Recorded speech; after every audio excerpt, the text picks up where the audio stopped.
homies, welcome back. Today is the first episode of a series that I'm going to be starting called Cadence Serves It Up. In these episodes, I'm going to be showing you different dishes that I'm going to be making for the very first time from places that I've been to around the world. And for today's episode, I'm going to be making sinigang, which is one of my favorite Filipino dishes. Which, fun fact, in English, sinigang actually means stewed dish. So let's go ahead and start making. So first things first, you always want to put your hair up or back because you don't want to get any kind of hair in your dish. So we're going to go ahead and just put my hair up in a claw clip because it is still wet from my shower earlier today, so I don't really want to mess it up because my hair is wavy. Next, for step 2, you want to wash your hands and make sure that your hands are clean. So before we get started, I'm going to actually show you all the ingredients that you'll need to make the dish, and some of those are... So we only have a couple of vegetables. On this plate, we have onions and tomatoes. You can either cut those or dice them or slice them, it doesn't really matter what. And we also have pork and ribs. And then the other vegetables that we'll be using is just eggplant and bok choy.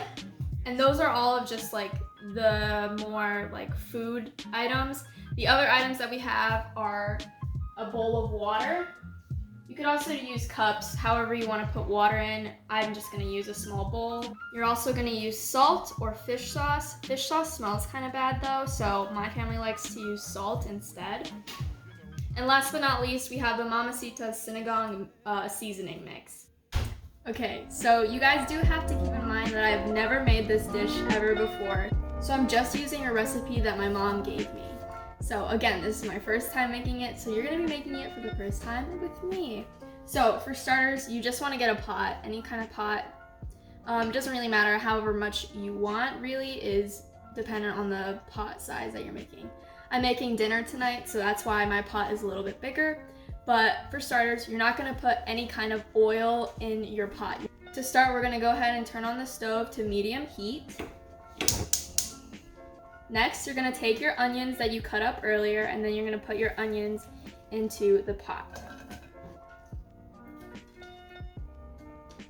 Then you're just going to take a spoon or a spatula and then stir everything around just to make sure it's spread out evenly. Okay, I didn't know if it was supposed to be. Now that you've stirred everything in the pot, you're now going to add your tomatoes. And then you're going to stir that and make sure everything is just mixed up and stirred around. And then for the last food item that we're adding, we're just going to add our pork and ribs.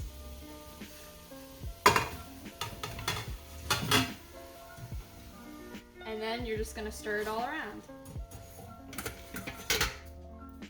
Now that you've mixed everything up, you're just going to cover everything.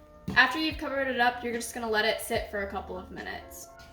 After it's sit for a while, you want to make sure you're stirring it every couple of minutes, and you can also turn the stove up just so it cooks a little bit faster. Okay. It's been sitting for a couple of minutes, so now I'm just going to go ahead and take the top off and stir it. It smells really good. If you've gotten to this step, you definitely know what I'm talking about. Okay, back to what I said earlier, you can either put salt or fish sauce as your seasoning. We're gonna use salt in this video today, so then you're just gonna put it in there and then mix it up. Okay, now that you've added your salt, you're gonna go ahead and grab your bowl of water or your cups of water, it doesn't really matter, and then you're just gonna pour it in. I've only done one bowl of water, but I'm gonna go ahead and grab another. Now I'm just gonna pour in my second bowl. Now that you've poured in your water, you're just gonna go ahead and take your top and put it back on and let it sit. When you've put your cover back on, you wanna make sure that you turn your stove onto a lower heat, just so then while you're letting it sit and cook, the meat will become more tender. Alright guys, now that we're waiting for that to cook, we're just gonna go ahead and make some rice, and I'm gonna show you how to do it the correct way.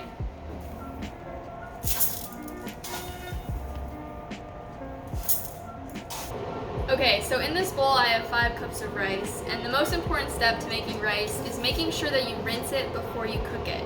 The reason for this is because you want to get rid of any starch or excess powder that's on the rice originally, and even dirt. If you don't rinse it out, then it's gonna be crunchy and hard, and you really wanna have nice, soft, and sticky rice.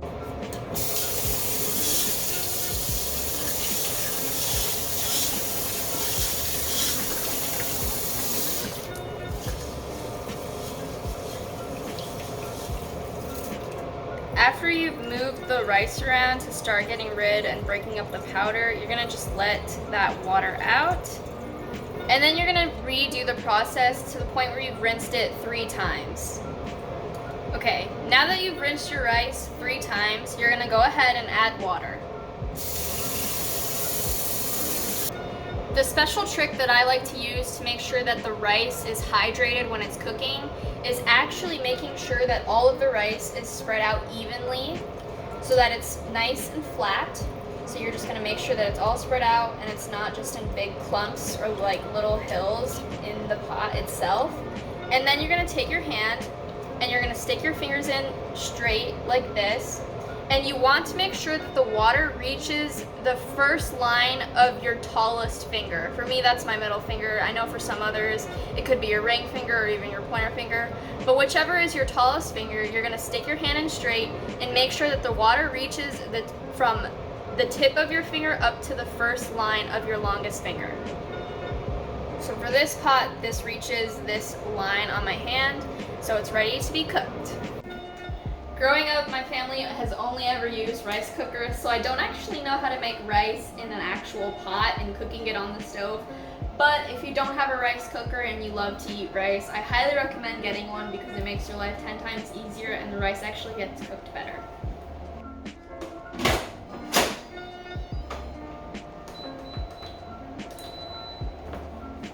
Alright homies, we're back. Now that 45 minutes have passed, we're gonna go ahead and take the cover off of our soup.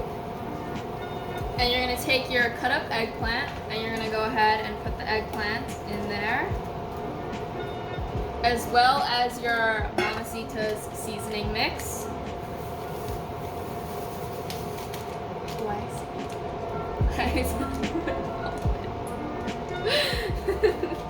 You're not supposed to put in all of it, but that's okay, we'll work with it. And then you're gonna go ahead and mix it all together.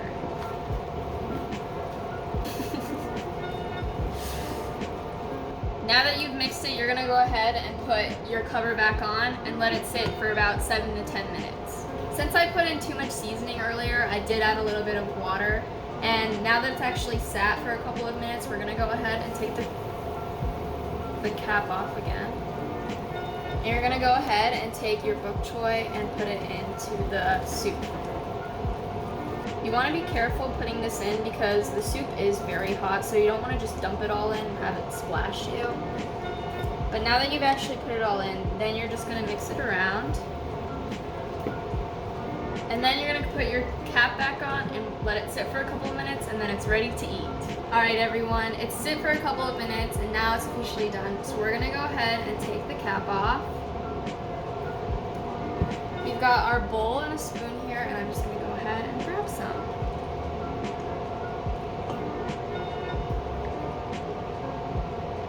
Okay, now I'm gonna go ahead and grab a plate full of rice, which I usually like to eat with the Sinigang.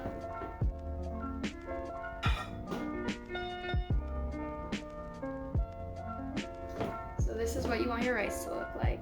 Sticky and soft. So here's what the final product looks like. A lot of people in the Philippines like to eat these dishes separately and not mix them together. But personally, I like to go ahead and take this soup and actually put it in the rice. And then I'll eat it that way.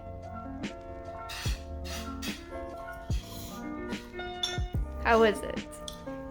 It literally tastes the same. So I'd say like that's good. a 9 out of 10. Alright, thank you. That's pretty good, I'll take it. Hey guys, so I'm currently filming on my laptop, so that's why the quality is really bad, because it's not the same as my usual camera that I use. But I realized that I did not film an outro for this video, so I really hope you guys enjoyed the first episode of Cadence Serves It Up, and I'll see you guys in the next one.